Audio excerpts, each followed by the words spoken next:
144 సంవత్సరాల తర్వాత ప్రయాగ్రాజ్లో మహాకుంభమేళా జరుగుతుంది.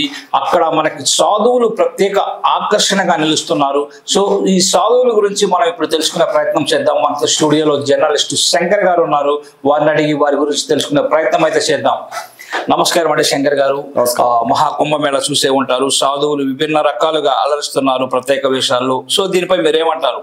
చూడండి, ఈ సంవత్సరం జరుగుతున్నటువంటి మహాకుంభమేళ ఏదైతే ఉందో ఇది దాదాపు 144 సంవత్సరాల తర్వాత జరుగుతున్నటువంటి ఒక సనాతన సాంప్రదాయంలో భాగంగా వస్తున్నటువంటి కుంభమేళగా మనం ఇక్కడ గుర్తించాలి. ఈ సందర్భంగా మనకి ఇక్కడ నాగ సాధువులు ఎవరైతే ఉన్నారో ప్రయాగరాజులో ఒక పెద్ద ఎత్తునైతే ప్రత్యేక ఆకర్షణగా నిలుస్తున్నారని చెప్పవచ్చు. ముఖ్యంగా నాగ సాధువులకు సంబంధించినంత వరకు ప్రపంచవ్యాప్తంగా కూడా మనకి సైన్స్కు కూడా అందనటువంటి రహస్యాలు ఎన్నో కూడా ఉన్నాయని చెప్పవచ్చు. ముఖ్యంగా నాగ సాధువులు జీవితంలో ఉన్నటువంటి అనేక విశేషాలనైతే చాలా మంది తెలుసుకోవాలనైతే ప్రయత్నం చేస్తున్నారని మనం ఇక్కడ చూడవచ్చు.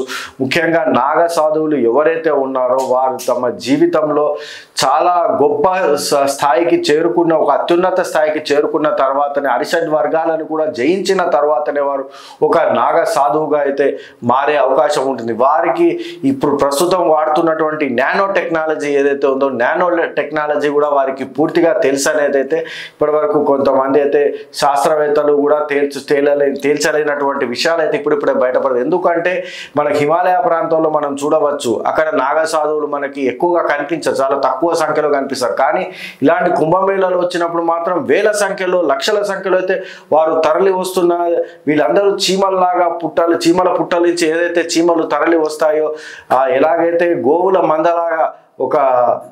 మందలాగా ఎలా అయితే బయటికి వస్తాయో అలా బిలబిలమంటూ వారు గంగా నదిలో పవిత్ర స్నానాలు ఆచరించడానికి వస్తుంటారు. మరి వీరంతా మిగిలిన సంవత్సరాలన్నీ కూడా ఎక్కడ ఉంటారనేది మాత్రం ఇప్పటికీ ఒక మిస్టరీగానే ఉందని చెప్పవచ్చు. అమెరికా శాస్త్రవేత్తలు కూడా దీని మీద ఎన్నో ప్రయోగాలు చేసి వారి అసలు ఈ నాగ సాధువులు ఎక్కడ ఉంటారు, వీళ్ళ జీవన విధానం ఏంటి అని చాలా తెలుసుకునే ప్రయత్నం చేశారు. ఎందుకంటే మళ్ళీ ఈ సంరంభం తర్వాత నాగ సాధువులు మళ్ళీ మనకు కనిపించరు. మళ్ళీ వాళ్ళు కనిపించేది మళ్ళీ మహాకుంభమేళా అప్పుడే. అందుకనేసి వాళ్ళకి దీనికి సంబంధించిన రహస్యాలను తెలుసుకునేందుకైతే చాలా మంది ప్రయత్నిస్తున్నప్పటికీ కూడా ఇది తెలుసుకోవడం దాదాపు అసాధ్యం అని అయితే చాలా మంది నాగ సాధువులే స్వయంగా చెప్తున్నారు. ఎందుకంటే ఒక నాగ సాధువుగా మారడం ఏదైతే ఉందో అది దాదాపు ఒక మనిషి జీవితంలో ఒక అసాధారణ ప్రక్రియగా అయితే మనం చెప్పవచ్చు. సాధారణంగా ఈ నాగ సాధువుల జీవితకాలం ఎంతవరకు ఉండవచ్చు అని మనం అంచనా వేయవచ్చు? చూడండి, నాగ సాధువులు జీవితకాలం ఏదైతే ఉందో దాని మీద అయితే పెద్ద చర్చ అయితే జరుగుతుంది. ఎందుకంటే వీరు నాగ సాధువులు అనేవారు సాక్షాత్తు శివుడి సైన్యం. వారు శివుడి సైన్యంగా వాళ్ళని కొలుస్తూ ఉంటారు. వారిని శివుని వీరభద్రుడు ఎవరైతే వీరభద్రుడు శివుడి అంశగా ఉన్నటువంటి వీరభద్రుడు ఆయన సైన్యంలో భాగం. ప్రమద గణాలలో కూడా వీరు నాగ సాధువులు ఉంటారు. ఒక నాగ సాధువు జీవితకాలం ఏదైతే ఉందో వారు అసలు ఆహారం కూడా తీసుకోరండి.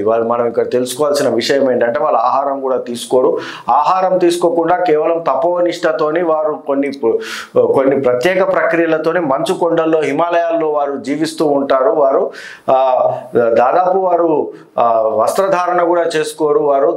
వారు వస్త్రం లేకుండానే వారు దిగంబరంగానే ఉంటారు. అలా ఉంటూనే వారు ఈ స్థాయిలో ఒక రహస్యమైన జీవితాన్ని అయితే వాళ్ళు సాగిస్తున్నట్టు మనం ఇక్కడ చూడవచ్చు. అయితే నాగ సాధువుల గురించి మనం వింటున్నటువంటి ఏదైతే కథలుగా కొన్ని విషయాలు తెలుస్తున్నాయో వాటన్నిటి గురించి కూడా ఇటీవల శాస్త్రవేత్తలు అయితే కొన్ని సంభ్రమాశ్చర్యకరమైన విషయాలు అయితే బయట పెట్టడం జరిగింది. అయితే ఇప్పుడు ప్రస్తుతం నాగ సాధువులో కొంతమంది ఈ మహాకుంభమేళని రెండవసారి మూడవసారి కూడా వాళ్ళు స్నానం ఆచరించినట్టు చెప్తున్నారు. అంటే ఒక మహాకుంభమేళకి 144 సంవత్సరాలు, ఇది రెండవది. అంటే వారికి 144 సంవత్సరాలు పైచిలుకే వారికి వయస్సు ఉండే అవకాశం ఉందని అయితే కొంతమంది చెప్తున్నారు.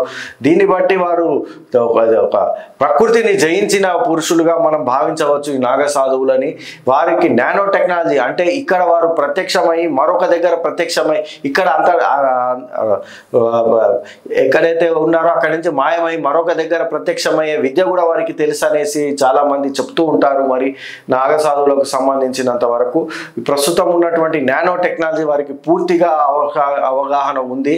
అలాంటి టెక్నాలజీని ఉపయోగించి వారు ఒక అధునాతమైన టెక్నాలజీని ఉపయోగించి ఈ నాగసాధువుల జీవన విధానం ఏదైతే ఉందో ప్రపంచానికి ఒక రహస్యమయ జీవన విధానంగా చెప్పవచ్చు.